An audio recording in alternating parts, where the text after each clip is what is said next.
35% నిధులు, తర్వాత జైకా నుంచి 45% రుణం, మరో 15% కేంద్రం సాయం, ఇక 5% పీపీపీకి అప్పగింత.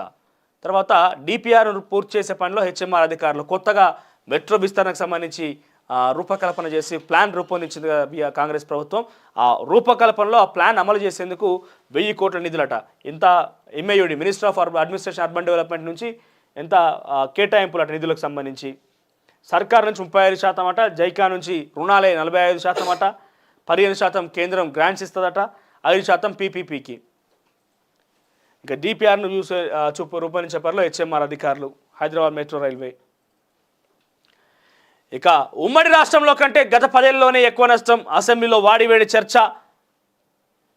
ఒకరిపై ఒకరు చాలా ఘాటుగానే స్పందించుకున్నారు. ఇక్కడ పాపాల భైరవుడిగా రేవంత్ రెడ్డి మాజీ ముఖ్యమంత్రి కేసీఆర్ని సంబోధిస్తూ మాట్లాడింది ఏంటంటే, పాపాల భైరవుడు అసెంబ్లీకి రావాల్సిందే, గత 10 ఏళ్లలో కేసీఆర్ పాపాలపై చర్చ జరగాల్సిందే, పద్మారావుకు ప్రధాన ప్రతిపక్ష నేత హోదా ఇవ్వాలి, కేసీఆర్ సీట్లో ఆయన కూర్చోవడంతో సీఎం సూచన, ప్రాజెక్టులను కృష్ణా బోర్డుకు అప్పగించే ప్రసక్తే లేదు, తెలంగాణ ఏపీ మధ్య నీటి వాటా తేలిదాకా ఒప్పుకోం, అసెంబ్లీలో సర్కార్ తీర్మానం ఏకగ్రీవంగా ఆమోదం, తీర్మానానికి బీఆర్ఎస్ అనుకూలమా వ్యతిరేకమా, కృష్ణా ప్రాజెక్టులపై చర్చల్లో సీఎం రేవంత్ వ్యాఖ్యలు.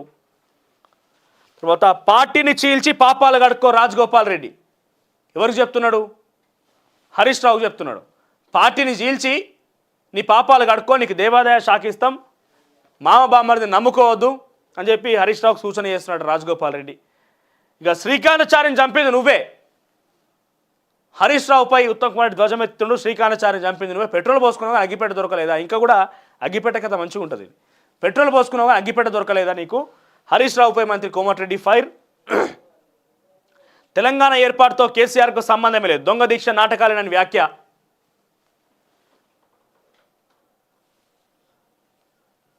ఇక అధికారులను మీ ఏజెంట్ తట్టాబుట్టా సర్ది పంపిస్తాం, కేసీఆర్పై డిప్యూటీ సీఎం బట్టి విక్రమార్క ఫైర్. ఒక్కో ఐఏఎస్ అధికారి యొక్క చిట్టా బయటపడుతున్నది. కొంతమంది అధికారులు కూడా నేరుగా బీఆర్ఎస్ పార్టీ ఏజెంట్గా మారుతున్నారట. ఆ ఏజెంట్ల యొక్క తట్టాబుట్టా సర్ది పంపిస్తామనేది మాజీ డిప్యూటీ సీఎం బట్టి విక్రమార్క మాట్లాడుతున్నాడు. కేసీఆర్పై డిప్యూటీ సీఎం బట్టి విక్రమార్క ఫైర్. హుక్కా బార్లపై నిషేధం కూడా విధిస్తూ అసెంబ్లీలో ఆమోద ముద్ర వేసింది. ఇక నల్గొండ సభ దెబ్బకే కేఆర్ఎంబీ తీర్మానం, విజయం మారే చెప్పినగా ఇందాక ఒక్కరోజు ఉద్యమాలు, కృత్రిమ ఉద్యమాలు విలయాన్ని. ఇక ఢిల్లీ అష్టదిగ్బంధం, ఇప్పటికే మనం దీని గురించి మాట్లాడుకున్నాం. దేశ రాజధానిలో నెల రోజుల పాటు 144 సెక్షన్ 144 సెక్షన్ అమలు. నేడు రైతులు చెలో ఢిల్లీ ఆందోళన నేపథ్యంలో పోలీసుల ఆంక్షలు, భారీ ఎత్తున భద్రతా ఏర్పాటు, ఎక్కడెక్కడ బారికేడ్ల ఏర్పాటు. తర్వాత జాతీయ రహదారులను మూసివేసిన ఢిల్లీ పొరుగు రాష్ట్రాలు. నగరంలో ట్రాక్టర్లు, ట్రక్కులు, ట్రాలీల రాకపై నిషేధం. 20,000 మంది రైతుల ఆందోళనలో పాల్గొనే అవకాశం. ఇంకా పక్కనే సచివాలయ నిర్మాణం ఖర్చు ఎంత, లెక్కలు ఎవరు తెలవాలి, లెక్కలు దేవుడికి ఎరక, ఆమోదం కంటే తక్కువే అంటున్న ఆర్ఎండ్బి.